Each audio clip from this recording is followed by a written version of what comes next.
Hey guys, and welcome back to another DrAce video, and today we're going to be playing Superbike 22, and today I want to just discuss something a little bit different. We're actually doing a Super Bowl session for my career mode, which is about to take place this week for the San Juan Villicum round. Now, every single race weekend I've had has been in the dry conditions, and every practice session I've done has been also in the dry conditions. I don't recall once there being a wet session.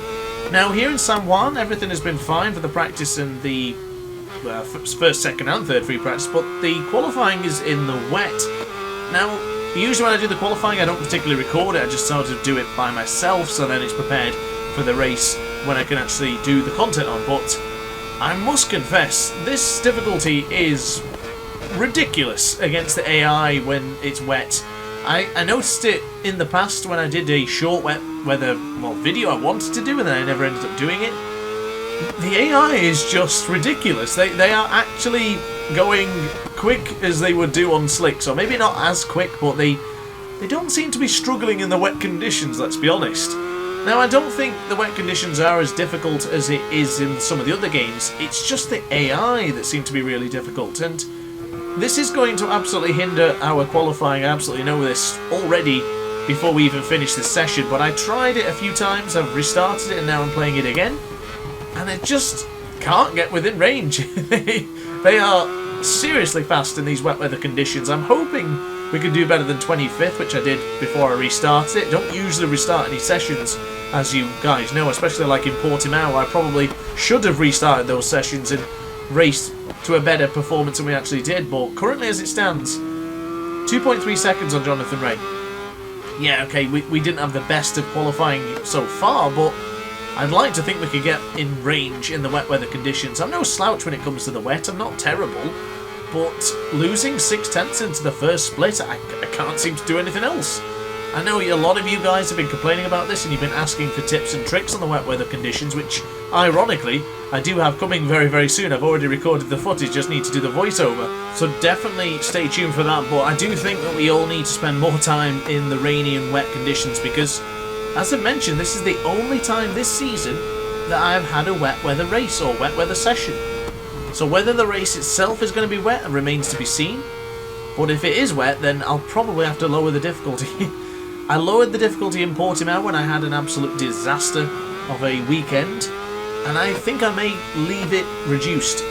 I'm more than happy to fight with the 120% difficulty AI in the majority of the circuits, and I still would be for this particular session, but having the AI just dominate it by seconds upon seconds is no fun for me, and I don't think it's any fun for you guys as well.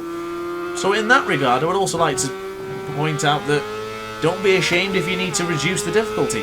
I've personally been going through that because I really didn't want to drop beneath 120.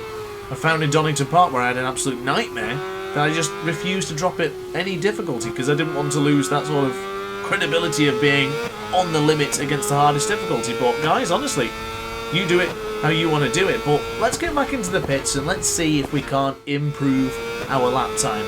The lap time we put in there is not the best, and I'm sure we can improve. So with 30 seconds remaining of this session, the SCR1 in, both front and rear, let's give it a good old proper fashion try. So into the first couple of corners, we're up by a tenth a little bit compared to our previous best lap time, which was a 1:43.701, but into the first split, down by 9/10 of a second to Top Rack. Now Top Rack's lap time there of a 1:49 is a roughly 6 or 5 seconds, yeah, about 6 seconds slower than my fastest race time here, which I set a couple of weeks ago, or a couple of days ago in a stream, which was either on the Yamaha or the Ducati. I think I may have done better in the past with a low 1:34, but for the time being, it's roughly what you would expect. I guess it's our performance that's really, really lacking.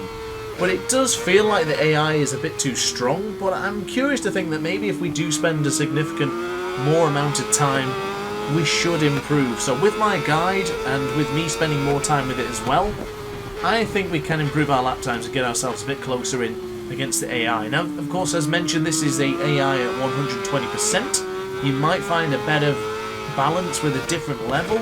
I know, as I mentioned, I had to drop it down in Portimao to make things a bit more interesting, and I may leave it a little bit reduced for the San Juan Villicum race, because it does look like we're going to be starting in last or close to last, so we can only see what happens. But now we're approaching the final couple of corners and now getting to the left-hand side. You can see the green gap in the top right corner of your screen. We are going to improve, and it's going to be quite an improvement indeed. 1.4, 1.5 seconds, and across the line we will go. It is an improvement. It's a 1:42.234, so that is much better, but we're still not within range of the AI. And now look at this part.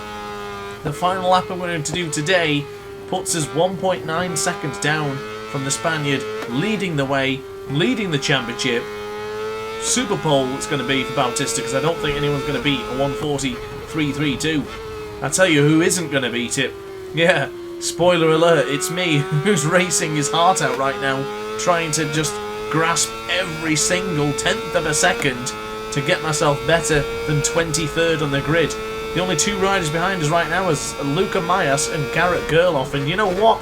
I don't even believe they're going to sit there at the end of this one. They're probably going to come out now, or if not, they're already... In fact, we shouldn't actually start at the end because Garrett Gerloff's in the pit.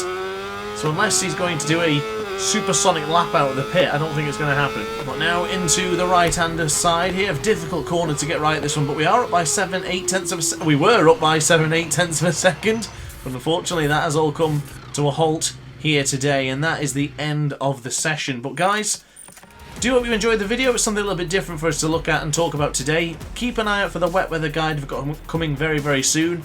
I do feel we can together gain a lot more time and enjoy it a lot more with putting that time in and a bit of experience. And we do start from 24th from the grid, so why not? That's not too bad after all. But 2 seconds down, not good enough for me. So guys, thanks for watching. Like, comment and subscribe if you did enjoy the video, and I will see you in the next one tomorrow. Ciao for now.